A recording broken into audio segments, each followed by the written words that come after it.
If you've ever suffered a night terror before, you know it always leaves a mark in your mind, like trauma. Think of a nightmare that your mind makes real. Your wallpaper may start to move in a three-dimensional space. You'll see flashes of distorted images and sounds will be rushing through your ears and throbbing in your head. It's like the world's worst roller coaster. Worse still, they always hit their peak around Halloween.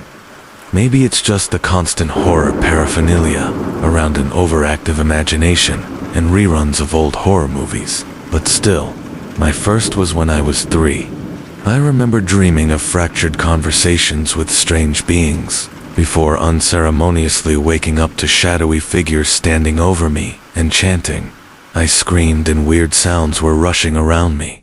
It took my parents so long to coax me back into bed, but by the time I woke up, I was able to get on with it, like nothing happened. A distant memory come the morning sunrise. This pattern would repeat with varying levels of effect over my life. Sometimes the creatures in my dream would talk to me, and the whispers would persist when I woke up crying and vomiting. Other times, I'd see them lurking in the shadows of my bedroom, but when I'd tell my mother, she would coldly tell me to ignore it, that nothing was there if I willed it to be. Eventually, as one often does when they get older, I found it easy to just get on with my life and accept the night terrors as just part of my life. When they did die down over my adolescence, they were still frequent enough when I hit my 20s to be noticeable to partners. I'd brush it off as just a weird quirk and hope that I didn't embarrass myself in front of them. But thankfully, through a combination of luck and short-term flings, I never had one when they stayed over. It was when I started having bouts of sickness after successive terrors that I knew something was wrong. I don't know if there was a trigger, per se, and if there was, I wouldn't be able to tell you what it was. But they became far more vivid, more surreal, and the come down from them seemed to take longer and longer to arrive. Now, as an adult living on my own, it was even harder to calm myself down without someone to reassure me what I saw, heard, and felt was a figment of my imagination. Naturally, I did what any rational person with too much time, paranoia, and creativity would do. I started keeping a log of the experiences. I won't bore you all with every detail, but I will summarize the last 4 experiences that inevitably led to me wanting to share this experience with you all, hoping for an answer. January 30th, 2021. Entry number 1. Birthday night. The terror consisted of a conversation with a large, emaciated figure dressed in a Victorian widow's outfit. 2 tall hooded figures stood motionless on either side of me. They did not react at all during this experience. The entire color scheme was grayscale. The conversation was one dash-sided dot. They spoke. I listened, and their face was hidden behind a thick black veil. The sound of sharpening utensils snapped through the experience and gave me a fright. When the figure reached out their hand to silence me, I woke up. Headache was a 5 out of 10 on the pain scale, and after 30 minutes with some water, it died down. February 13th, 2021. Entry number 2. A night terror on Friday the 13th. How typical. This time I was in my childhood bed and could see the same Victorian widow chained to the wall opposite, but making no attempt to reach me. This time, the dream was in sepia. The 2 hooded figures loomed outside my bedroom window, and the Victorian widow put a finger to their lips to silence me, though I couldn't hear anything, save for a long drone.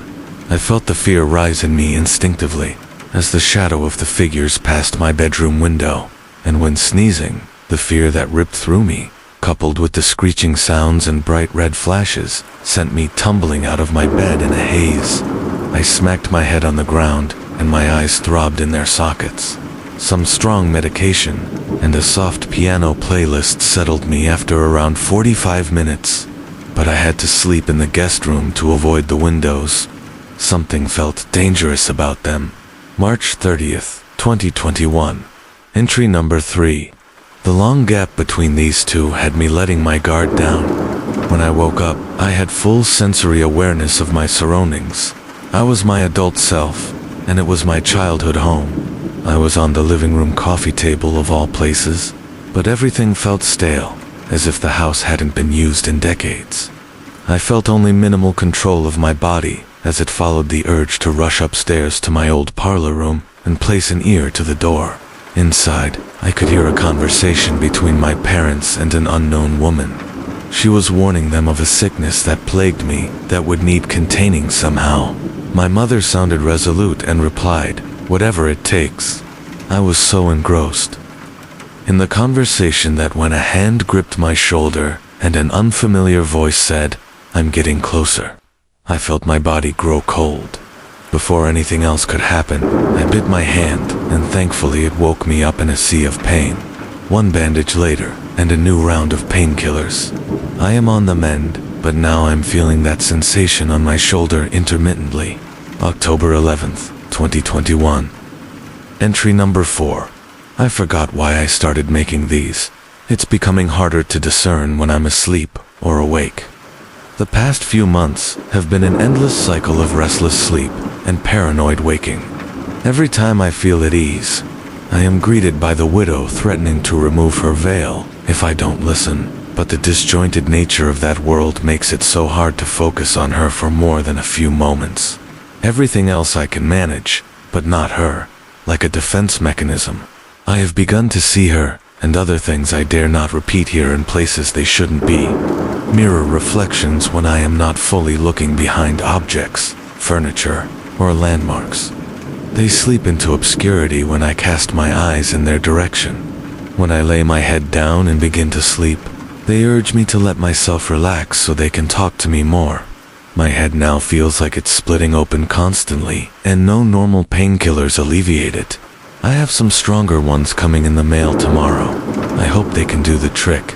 That neatly leads us to the last experience on the 28th, this past Thursday. I haven't slept since then, and in all honesty, I do not plan to do so anytime soon, much to the detriment of my health, as I'm sure you're eager to remind me. Well, that is a small price to pay to keep whatever the hell is in my night terrors away from the waking world. Someone online said that there was a significance to Hallows' Eve, the spirits of the dead and wooed souls looking for vulnerable bodies to inhabit, that it was a mind over matter situation, and I simply needed to maintain a strong mental attitude in the face of such horror. Yeah, easier said than done. I took the pain medication in haste when it arrived, and for a week, it did the trick. No more headaches, throbbing eyes, or joint pain, and it seemed to give me largely uneventful dreams, too. But then I ran out and read up on the effects of withdrawal from the type of pills I had been taking. Among many stomach-related ones, the key listing that stood out made my blood run cold, and every part of me want to get on the floor and cry. Side effects may include extreme fatigue and increased sleep. I could practically feel the boldness of whatever lives in my dreams grow with every hour. I got more exhausted, stepping out of the shadows one toe at a time as I fought off sleep for as long as possible. But eventually, we all succumbed to slumber. When I was aware again, it was from the perspective of someone else. The color scheme was still grayscale, and sounds were bouncing up and down like a drunken sound engineer. It was disorienting, but not as much as the perspective, which I was seeing from. I was now in the parlor, nestled under the floorboards and keenly listening above me. Every fraction of my body compacted and unable to move or see, save for a spatter of light through the boards.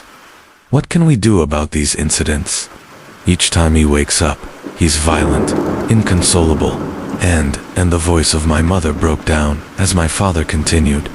He kept on insisting that there was someone chained to the wall opposite his bed, that it gets stronger the closer we get to Hallows' Eve. But we did what you advised, and assured him it wasn't there. My dad finished hurriedly, an older woman's voice to the left, assuring him, very good. We can't have him getting distracted and focused on everything he sees, can we? She said with an audible smile, but it didn't seem to alleviate my dad's concerns. And what if he does? You do as we instructed, and you inform me as soon as possible. You came to me because you trust me. I ask that you continue that trust." She finished, audibly prompting my parents to agree. Soon, I felt the hairs on my neck stand up as what I could only guess was the widow sat behind me, whispering in my ear as the hot stench of rot filled my nostrils. A pair of hands gripping at my neck for a few moments before I shifted again. It was dark. My perspective was jarring. They were situated in the top corner of my childhood bedroom as a much younger me slept peacefully. I must have been about 3 years old at a glance, clad in Power Rangers pajamas and holding onto a blanket for dear life as I softly breathed. It took a few moments to realize what was wrong with the image I was seeing. Like a camera focusing in, or a really insidious spot. The difference game, but with your old memories versus the recorded events. Maybe it was because it was dark, and my eyes hadn't adjusted. Or maybe I didn't want to know. But either side of my bed stood 2 hooded figures staring down at me without ceasing. Everything in the night terror fell silent, as if on cue, and I could hear the 2 of them speaking. "Is this what must be done?" the left one asked, concern in their voice. It's what she said to do. I'd have never imagined this to be reality, but the right trailed off, shaking in their robes. "But we know what this is," and we agreed. "Whatever it takes for our boy," the left one, pulling down her robe to reveal my mother's signature blonde hair and beautiful, solemn eyes looking at me. My father across from her nodded, his hood staying up as he raised a knife, the vision blurring, and my head threatening to split open at the sight. I woke up in a sweat, but when I tried to move, my body wouldn't obey me. I'd experienced this a few times, but it was always as terrifying with each iteration. Sleep paralysis, as I lay there, trying desperately to move my eyes for a better view off my back. I saw shapes shifting in the corners of my room, not towards me, but as if they were congregating with one another. Many pairs of bulbous eyes staring back at me from sockets I could not make out at this distance. For so long we have been patient. For so long we have bided our time. But now I heard the bedroom door open, the dragging of limbs, the nails digging into the ground as they pulled the body forward, the smell of rot filling my nose as my heart began to race, the seemingly random noises unceasing in their efforts to jostle my body, awake with every flinch at each intonation. She rose up the side of my bed, and every set of eyes followed her, mine included. She was taller than I remember, her stomach concave and her frock frayed beyond repair as her veil covered her face, but not her malice. "You are special. You have always been special. It was just a matter of waiting for the right moment, for your maturity to manifest." She leaned over me and sat on my chest, the weight of her frame pushing down on me and constricting my lungs. "We will persist when you're awake. You will help us find more, just like you." Or she took her hands out, and for a moment I was terrified she was going to wrap them around my neck again. But instead, she brought them to her face and began to lift at the veil tortuously slowly as the sounds reached. A cacophony of unspeakable recount. I have never tried harder to scream in my life, for it to only come out as a feeble moan. I saw rotted flesh and so many weeping wounds on her lower jaw as it continued to reveal horrors to me. She stopped at the halfway point, and what remained of her lips pulled into a sickening grin. I woke up a few moments later, the use of my limbs causing me to flail and scream, my apartment down. Same room, same feeling. It's been a few days since then, and I can't stop seeing them everywhere I go. I can barely function beyond basic needs. It seems like they're all waiting for something. I just don't know what. It's the worst when I'm brushing my teeth or shaving my face. However, because when I look away from the bathroom mirror for a moment, she will be there when I look back, towering over me, hands pulling at the veil and frozen in place, a scathing grin cutting my fragile mental state to ribbons as I fall back every time. I have nobody to talk to. My parents passed away a year ago, and because of my inheritance, I have isolated myself to the point where I don't know if anyone would notice for a long time if I were to, well, you know, I'm struggling to stay awake. I've tried caffeine pills, energy drinks, and other substances I'll not mention in case the wrong people are listening. But nothing lasts forever, and I'm steadily catching myself nodding off.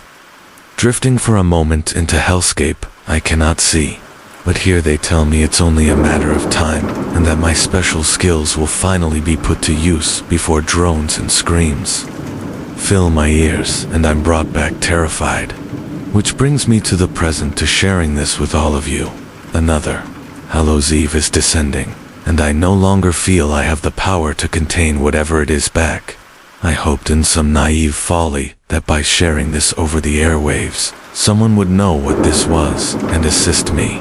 But I realized now that's all for naught. So I did the next best thing. In an act of desperation, I called my arranged grandfather and asked him to help me. He had always been a very difficult man, and in all respects was the worst kind of boomer. Ignorant, petulant, and unwilling to change his ideals. But he was family. I was despondent. What the hell do you want after nearly 2 years of not talking? His gruff voice bit through the speaker. Not enough. I lost my daughter and son, but I lost my grandson too. This better be good. Exhausted and overcome with emotion, I blurted out what had happened in a flurry. And to his credit, he listened without judgment or interruption. When I was done, he sighed. Well, I wish you'd have told me sooner, but here we are. I won't mince words here. You're a very lucid dreamer, Robbie, to an unprecedented point. I paused and stared wide-eyed as he explained further. You took the phrase, make a dream, a reality. Literally, it terrified your family, and they were concerned you'd be taken to some government facility to dream up weaponry and doomsday devices. So, they enlisted outside help to help you manage what was wrong with you. She was older and she claimed to have met others like you. Seemed to us that it worked. You led a mostly normal life, and until now, nothing bad happened. In fact, the only 2 things of any repute were you dreamt up your old family dog, Benson. And he paused, trailing off for a moment as I sat there in abject silence. Say, Robbie, what exactly have you seen in your dreams? He asked, choosing his words carefully. Like, did you ever see, I heard A-S-H emanate from behind me, and I knew who it was coming from. My back locked up, and my knees felt weak. No, I usually just see shapes. Why? I felt every fiber of my body screaming to run, but I stayed still. Well, the person that helped them construct it, in a ritual of sorts. She said it was good for containing old nightmares, things that had been there long before. But she didn't ever tell us what that meant, beyond a single warning that, I suppose, was meant for you one day if things got dire. She said if your parents kept to it while you were a child, you'd be fine, and to ignore anything they might see or hear. But the more exposed you got to the supernatural, and the closer it got to Hallows Eve, he paused, sadness welling up in his voice. And since they died, I suppose that means whatever they did has lifted. It was stepping closer to me, the shushing sound getting louder and more distorted. But I stayed still and asked what I knew would be the answer I never wanted to hear. What was the warning? He hesitated before responding, but the answer has left me scrambling to tell my story to someone, anyone who may know what is wrong with me. To send them a warning of what may befall them if they to suffer with this malady. So, here I am, exhausted beyond measure, and it's only a matter of time before I pass out. Whatever the widow is, she's been standing in the corner of my room. Every pair of eyes fixated on her as she clasps the veil on her face with both hands, threatening to lift it at any moment. I don't want to see it. I can't see it. If anyone has had a night terror that they never got rid of, please reach out and give me some advice before sleep takes me, or something else does. It whispers to me that if I just do as it asks, it will let me sleep peacefully. But I am not so certain, because what the phrase my grandfather uttered to me has me scared witless and terrified every moment. I see this creature pulling its hands upwards. Don't let it lift the veil. Glenn Stewart Godwin was imprisoned in 1982 for the brutal murder of a former friend and attempted an escape. Transferred to Folsom Prison, Godwin planned another escape with help from the outside. Once free, he fled to Mexico, where he was again arrested. While in prison, he murdered another inmate and escaped again. In 1996, the FBI added Godwin to the 10 most wanted list, only removing him in 2016.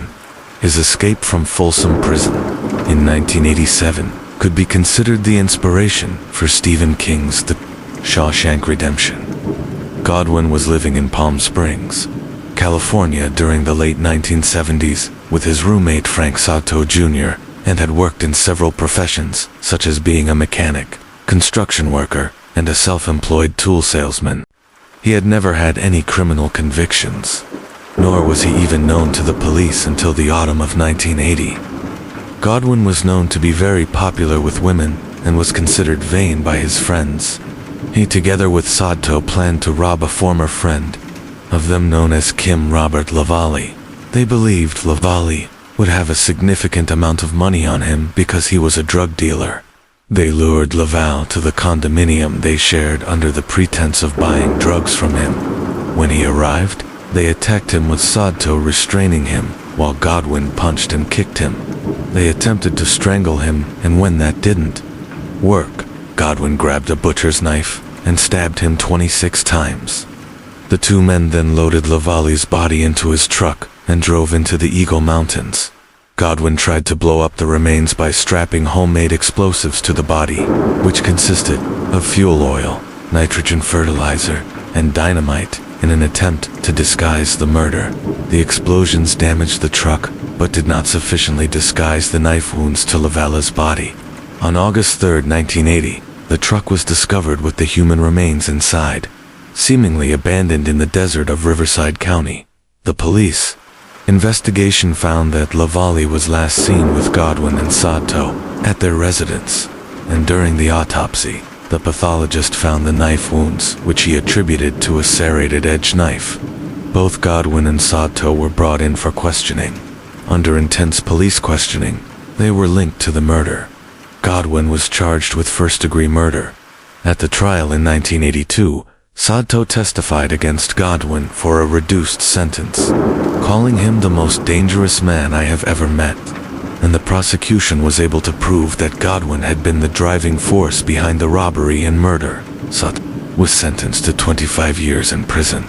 He was incarcerated at Soledad Prison, where he began a correspondence with Shelley Rose. She started to visit him, and they began a relationship. However, in 1983, he was handed a sentence of 26 years to life imprisonment.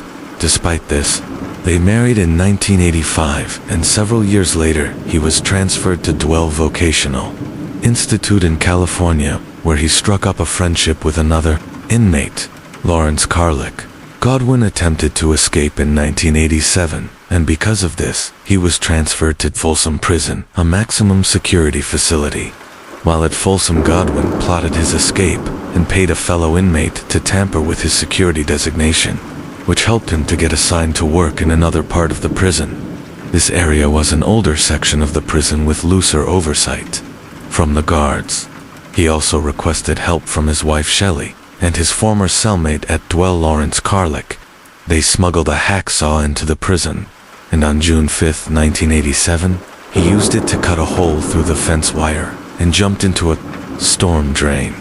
This drain was 750 feet long and emptied into the American River, reminiscent of Andy Dufresne's escape, the fictional character in The Shawshank Redemption. Godwin crawled through the pitch-black drain to freedom. His wife and Carlick had cut the iron bars on the storm drain exit and painted smiley faces on rocks to help with his escape. They also arranged for an inflatable raft to be left at the drain exit, which Godwin used to float across the American River. When the prison authorities realized Godwin was missing, he was already miles away. Police believed either Shelley Godwin, Lawrence Carlick, or both had aided his escape, and a warrant was issued for Carlick's arrest. In June 1987, Carlick was apprehended in Hesperia, California, and convicted for aiding Godwin's escape. Shelley Godwin was also considered a suspect in her husband's escape. An arrest warrant was issued for her in January 1988. She was eventually arrested in Dallas, Texas, on February 7, 1990. However, she had recently divorced Godwin and remarried, telling investigators she didn't know where her ex-husband was. It was strongly believed that Godwin had escaped to Mexico and was now participating in the illegal drug trade. He was eventually arrested in 1991 in Portoa and was convicted for drug trafficking. He had been running drugs in Guadalajara and was sentenced to 7 years and 6 months in Ponte Grande prison. American authorities began the extradition process. However, Godwin murdered a Mexican drug trafficker while in prison, which delayed the proceedings. He then escaped again on September 26, 1991. It was believed that his escape was aided by members of a Mexican drug cartel after he murdered one of their rivals.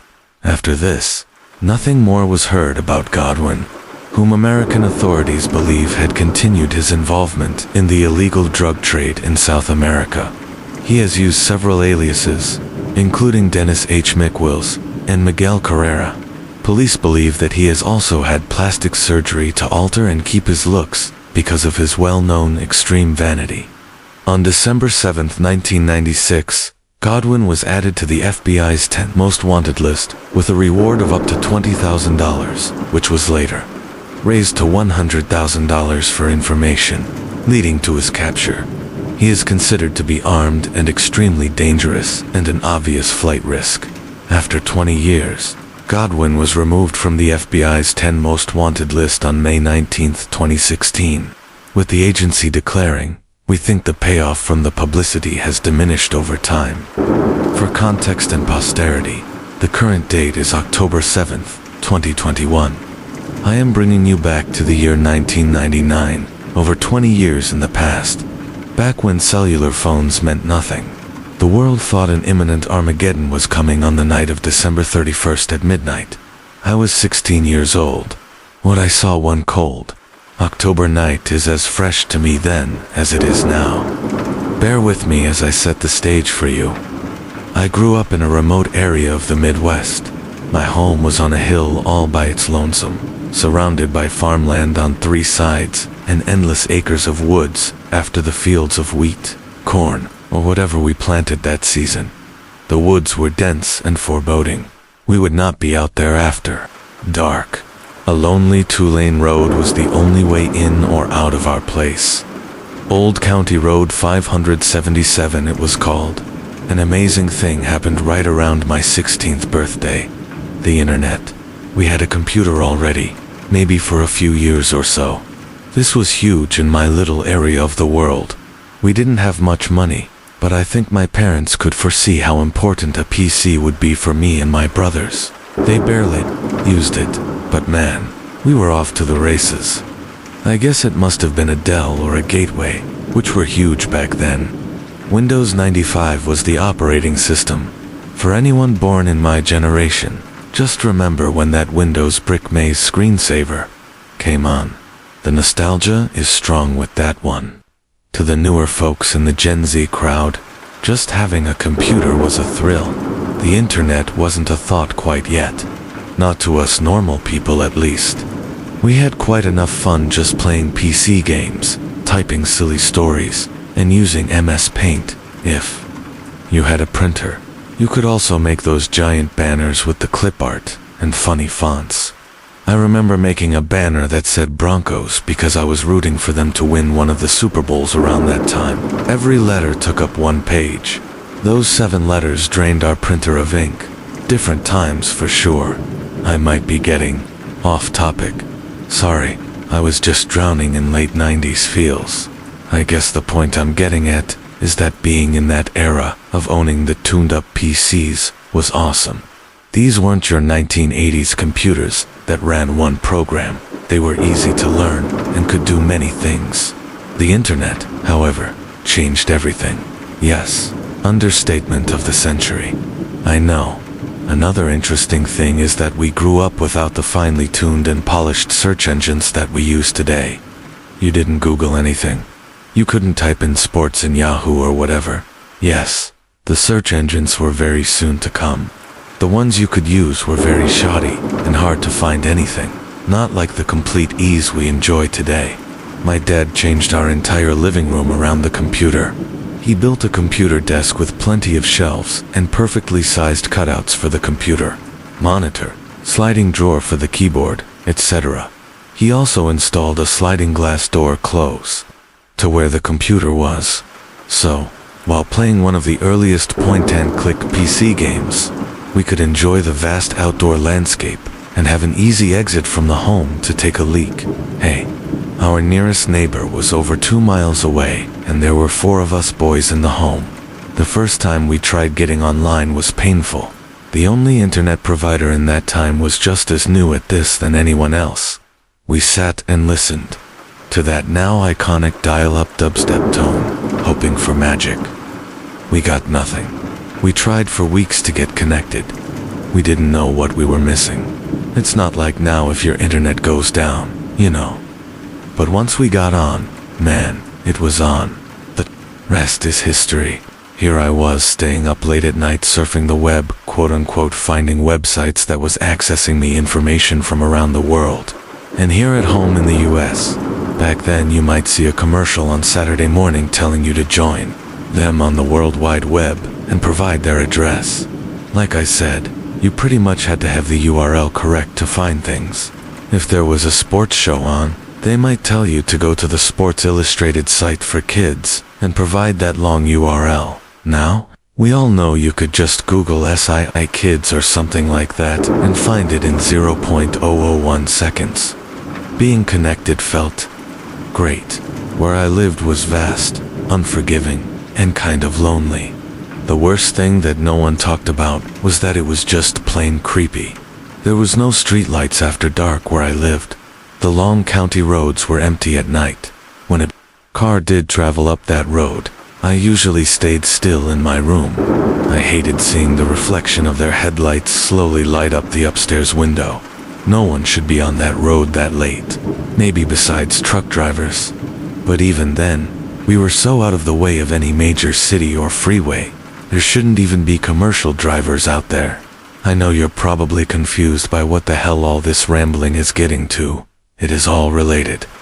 The advent of the internet to my daily life as a young man brought with it a renewed interest in scary stories, movies, and the like. I already loved renting horror movies from town about 20 minutes away when I could. I rented scary books from the library. My friends and I made up our own urban legends for fun. Now I could access horror movie lore, serial killer stories, and anything my little teenage brain could think of. Being in such a secluded area, this didn't exactly help my anxiety about my scary surroundings. Sitting at that computer with the giant sliding door to my right, I only saw darkness. We didn't have curtains yet at that time. One night at around 1 a.m., if I had to guess, I saw something. Thing I think about almost every day of my life. I can't explain it, and I am still terrified of it. I was online by myself. Everyone else was asleep. I was probably playing a flash game or looking up sports stats. I heard the low rumble of a vehicle coming in the distance. That always got me on high alert. As I mentioned, I could get a sense of the vehicle coming and just hoped it would pass by the sliding door without any kind of incident. There was an incident. A small red pickup truck, maybe a Ford Ranger, skidded off the road, maybe 100 or so yards from our house. I was looking at the rear of the vehicle. I quickly shut the living room light off and the computer monitor. I just knew this wasn't going to be good. I huddled close to the window, trying to hide as much as myself as I could. Realistically, I'm sure no one could see me from that far away, but I could see them. 2 men busted out of the truck. The driver was a burly man. He wore a plaid long sleeve and a puffy vest over it. Typical looking northern hillbilly. He quickly moved to the passenger side, yanking the door open. He could have ripped the door off the hinges with the force he used. He grabbed a smaller man out of the truck by his collar and tossed him to the ground. At this point, my little heart was racing. The passenger was clearly the inferior man in the duo. The driver threw the tailgate and grabbed a shovel. He tossed it to the passenger, hitting him in the hands. As the shovel fell to the ground, the passenger looked terrified. The driver grabbed what looked like a burlap sack out of the back. He tossed it to the passenger forcefully, but this time, the smaller guy caught it. Even from this distance, I could see the look on the inferior man's face. His eyes were wide. He was probably crying with snot coming down from his nose. His expression said, "Please don't do this." He was pleading with exaggerated hand movements. He seemed to plead for some time. "Please don't make me do this," is what he was conveying. The burly man pointed at the ground. I couldn't make out what he was saying, but it seemed like he was saying, "Dig." The passenger reluctantly started digging. After about 5 to 10 minutes, the burly man stopped his partner and pointed at the burlap sack that now sat on the ground. He then pointed at the ground. The now defeated digger kicked the sack into the fresh hole in the ground. The sack looked like it could hold a bowling ball or a human head. That's all I could think of. I am watching someone bury a human head on our property. The man with the shovel buried the head or sack, filling up the hole with the dirt he just excavated. The driver grabbed the man, pushing him back into the truck. He threw the shovel in the back of the pickup and sped off. After what seemed like an eternity, I took a huge breath, realizing I probably had been holding it in for the entire transaction. Gasping for air, I ran up to my room on the second floor of our house. I was dripping with sweat. I didn't even realize how terrified I was. Did they see me? Why did they choose to stop right there by one of the only houses within miles? I hope I was just overreacting. But what the hell else could these random guys be burying at this time of night? I remember it being cold, probably not winter, because the ground would have been frozen, but it was not pleasant out. What drove these guys out here? I didn't want to know. I've only told this story to a few people, and they all asked the same question. Did you go to see what it was the next day? The answer is simple. Hell no. I didn't have the stones to look. That curiosity has always stayed with me. I couldn't say for sure who those guys were. Nothing like this happened before or after. I won't say the cliche thing of like it haunts me every single day or anything, but I do think of it often. I think the worst part is a few days after this happened, I saw a dirt-covered shovel in our barn. A small amount of what looked like dry blood dotted the tip of the shovel. I never mentioned this, but my dad never allowed us to enter the barn. He said it wasn't safe. I shouldn't have seen what happened, and I shouldn't have gone into the barn. I can't question my dad. He died a long time ago. Even worse is that my dad did own a small pickup truck at that time. I never put it together, until much later. Maybe it's all a huge coincidence. My dad was a good man. He was a simple farmer. We were able to afford luxuries that most farm folk couldn't though, like expensive computers and internet access before anyone else. Just a coincidence, right? Look, darling, isn't the snow beautiful tonight? She said nothing, simply remaining stiff in the aged wooden chair. He smiled and continued to sip from his mug of hot chocolate. He found her cold, silent demeanor adorable, one of a number of things he had come to find irresistible about her. She just sat there staring with an expression of permanent fright back at him from in front of the window. Behind her, he could see the white specks as they fell in the slow, soothing flurry. He looked up at the ancient grandfather clock. 11:30 p.m., he smiled and whispered to her, "Not much longer now, my sweet Delilah." He got up and made his way to the blaze in the hearth. He began pouring himself some more of the piping hot cocoa, before looking back to the window, meeting gaze once more into her fading baby blue eyes. "Why don't you have a mug, my love?" Still, only silence served to answer his offer. He softly grunted in amusement, before then closing the top of the kettle. He took another sip as he continued to watch her. God, how she looked so beautiful. Delilah, the sole warmth of his heart. sitting silent and peaceful on the old chair of antique mahogany, shrouded in the old white gown he had seen on her since first setting his eyes on her. He always thought it made her look akin to the paintings of the Virgin Mary herself. God, if only he were a painter. He would sometimes think he'd create a masterpiece from this scene alone to rival Dali or Da Vinci. If he were a writer, he would craft a tale with more potent emotion than even Poe at his most dreary or bleak dot. As the snow continued to fall outside, he could feel the air in the small den area become colder, even if just ever so slightly. "Why don't you come sit with me by the fire?" he said as he started to stoke the blaze in the furnace until the heat from its dance upon the oak kindling returned. Still, she merely sat in her chair in front of the window. With a warm smile, he sat down his mug of hot chocolate and went over to the window. "Here," he said as he began trying to push the chair from behind over to the hearth. "Allow me." About 2 or 3 feet from the hearth, Delilah began to slump forward until she had fallen from her chair. "Oh dear," he exclaimed, chuckling.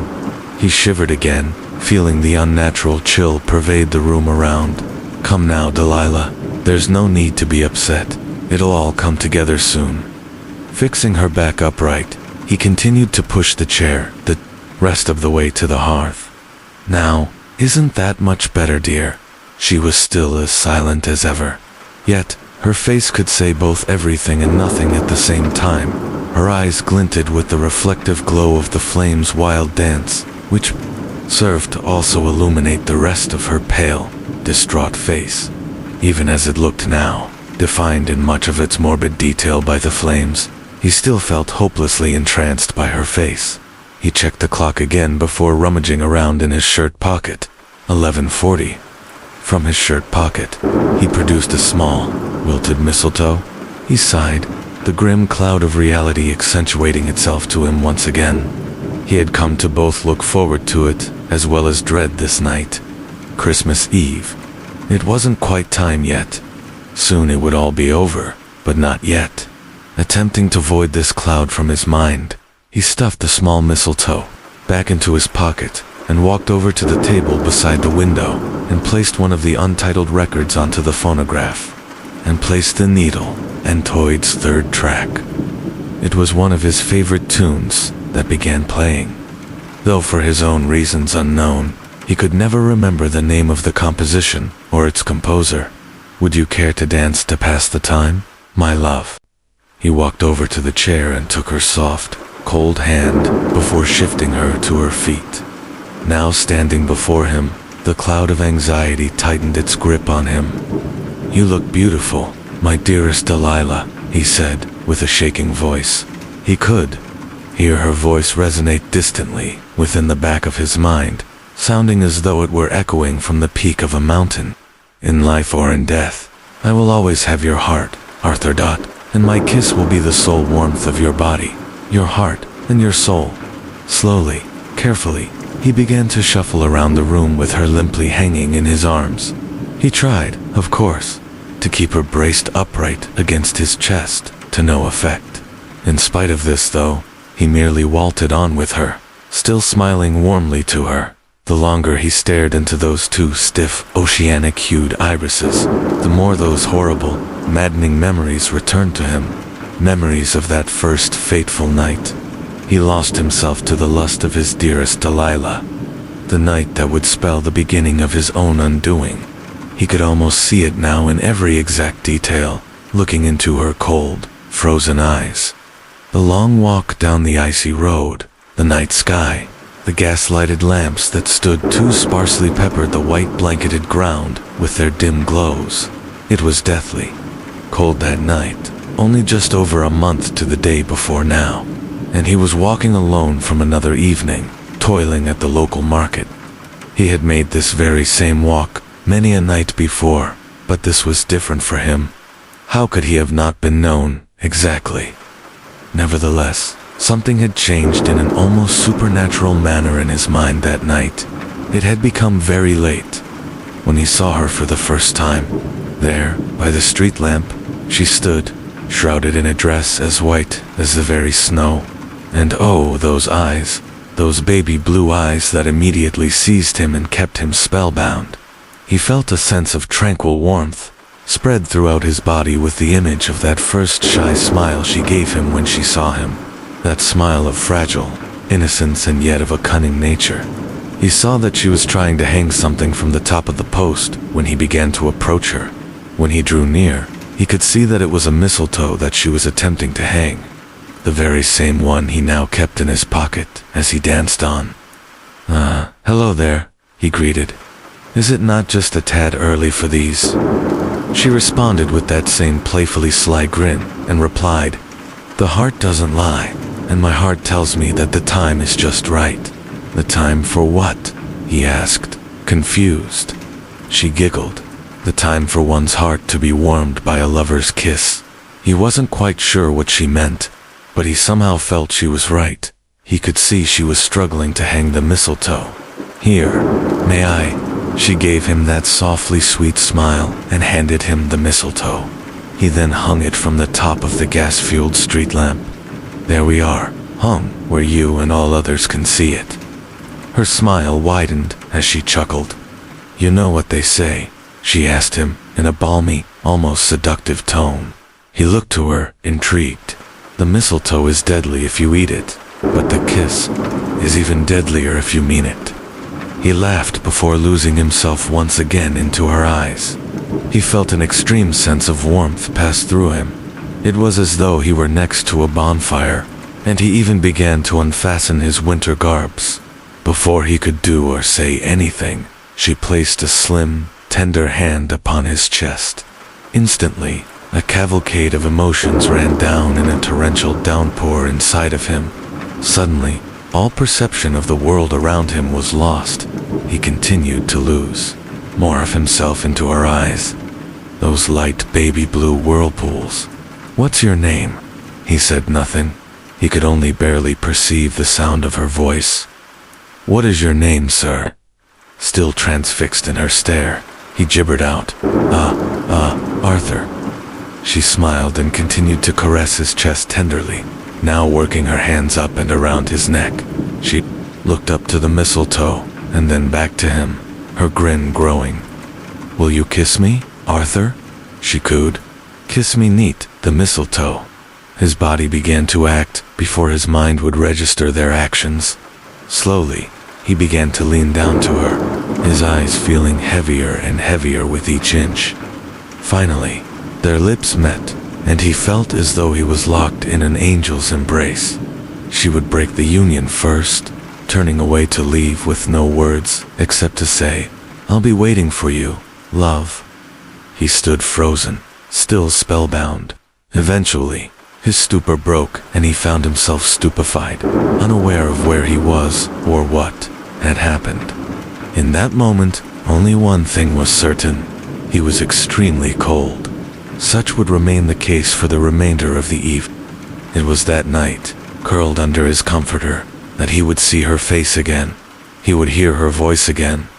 The ever so seductive sound, "Kiss me, Arthur. Kiss me neat, the mistletoe."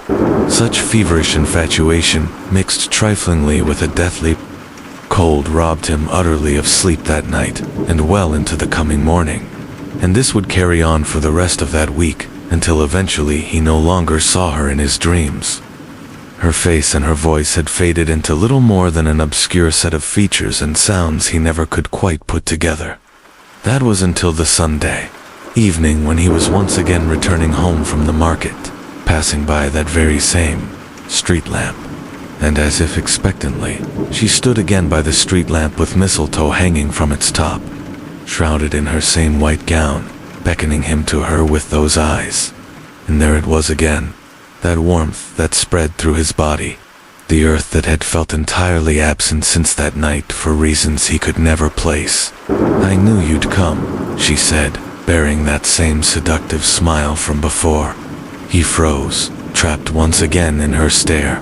Absently, he began to trudge towards her. When he reached her, she once more unfastened his garbs and began caressing his chest. He could only stand and watch her, his mind completely blank. "My God, Arthur, you're so cold." Her voice, while still sultry and smooth, took on an almost motherly tone when she spoke. Indeed, he felt like a child again, warmed by her preternatural touch. "Let me warm you with a kiss." Again, her hand slithered up from his chest and around his neck, and he instinctively lowered himself again to meet her lips. And again did the overpowering heat inside him flare. She would break away again, and again he would be left alone by the street lamp, with only a fragmented sense of recollection of what had transpired. That night, too, resulted in restlessness. That night, writhing in his bed, Arthur would dream of snow, of the gas lamp, of her beautiful eyes, her beautiful face, of the mistletoe. Deadly if you eat it, deadlier if you mean it. He could take it no more. He had to find this woman, this elusive temptress. Throwing on his heaviest winter garbs, he set out amid the bitter cold night air. The year's snowfall had begun to rain down earlier that afternoon, and had by then formed into a thick white blanket upon the ground. Slowly, he staggered through the snow until he came once more upon the street lamp. His legs were unable to hold themselves up any longer, and he fell to his knees in front of it, the mistletoe hanging down, yaring at him. His sight began to blur, as with each fleeting, labored breath, the winter air had done its damage, and now he would feel its bitter touch slowly pluck the life from him. First, he would lose any feelings he had in nearly every part of his body. Next, he would feel the ice slowly form over his eyes, shutting him out from his sight. Just before the vicious winter would have him, however, he began to see the vague outline of a figure gliding towards him. He, of course, couldn't distinguish any definition from the figure outside of the apparently human outline. The approaching figure almost seemed to blend with the surrounding snow. Only the long crimson hair braided around the figure's neck gave him clarity. It was her, or was it? As the figure approached closer, he began to notice more and more details that differentiated it from the dame he so feverishly sought. This new woman, while very similar in many of her features to the other, had much more pale, almost desiccated skin. Had he stilled the feeling in his body, Arthur would have began sprinting for dear life. He could only lie in wait for this gruesome specter to have her way with him. He could feel his heart thunder and quake against his chest. With every inch she gracefully floated across the snow. He wanted desperately to at least close his eyes, sparing himself the sight of whatever horror he would face at her whims when she finally reached him. She froze before him, staring down to him with eyes that were only a faded resemblance of the baby blue gems he had been entranced by. The specter knelt down to him and placed its pale, bony index finger on his lips. To his amazement, the specter's finger wasn't cold or frigid, as he would have expected from one who looked as gravely as she. Rather, he felt the wave of heat begin to pervade him again. She then cupped his chin and her frail hands and leaned in to kiss him. Instantly, all feeling returned to his limbs. He then stood up as he watched the specter turn to leave. "Wait," he exclaimed. She stopped and turned her pale, dead face to him once more. "Who are you?" She turned slowly before rushing to him in a startlingly fluid motion that was too quick for him to perceive. She was upon him again, and taking him firmly by the throat, whispered into his ear in almost too soft a whisper, "I am Delilah. I am the warmth of your heart, the blazing fire in your chest that you can never again live without." With that, she released him, and he watched her vanish far into the horizon before he could even blink. Just as before, he was left alone and bewildered, unable to remember what had just happened or why he had even come. The only thing he was able to remember were fragments of a face, the face of a beautiful woman, as well as the face of a ghastly corpse. Along with this, Arthur could hear a soft rasping whisper swim through his mind. The voice was, of course, utterly indeterminate, without any sort of identity or definition to its origin. "A kiss from my lips will now and always be what keeps thy heart warm and beating, lest it submit to a cold, bitter end." That night was when his dreams of her first became vivid and clear. He saw her again, standing amid the snow, giving him that same dubious smile indicative of sinful desire. And looking upon this face, he fell helplessly into her whims and slowly walked to her. The snow began to flurry from above, and he could feel the chill begin crippling him again. The temptress extended her hand and curled her finger to beckon him closer. "Come, will you dance with me, Arthur?" His pace quickened, and his heart raced with both excitement and apprehension, until eventually he broke into a sprint to her. To him, she seemed so close, and at the same time so far away, the further he sprinted. At last he reached her, and was promptly seized into her embrace.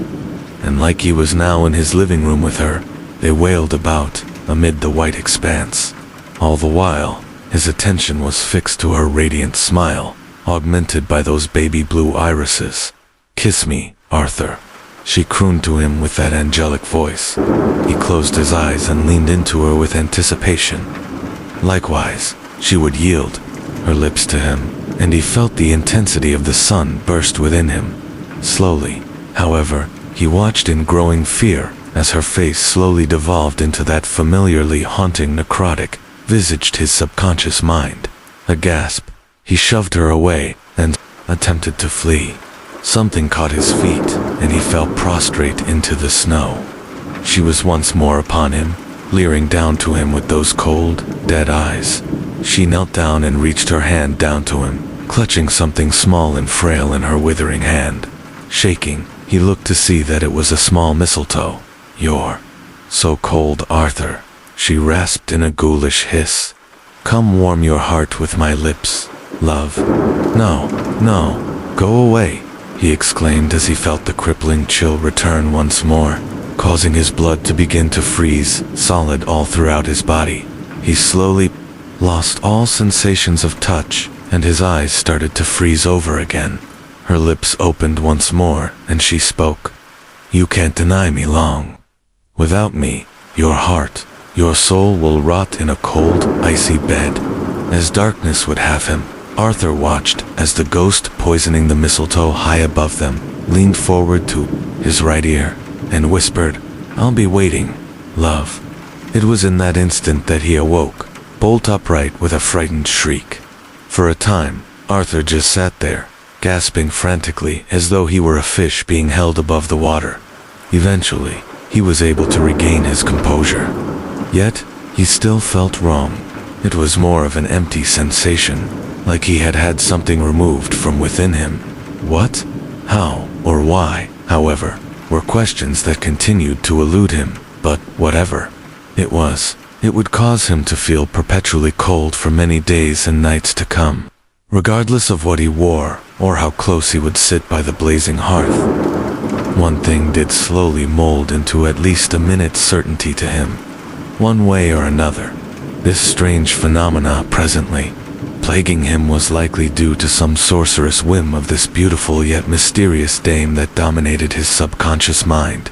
Unable to sleep, Arthur pondered how he might be able to rid himself of this apparently strange curse, eventually concluding that no matter how strong his desire for her was, he would not heed her summons. Such proved to not be as easy as he had thought. However, every day from rise until fall of the sun, the phantom chills would menace him without end. Constantly he felt as though his blood had been turned to solid ice, despite at almost all times wearing his heaviest of garbs. Arthur would spend most of each following afternoon over those next 3.5 weeks huddled next to his hearth, constantly stoking the kindling to draw more heat from it.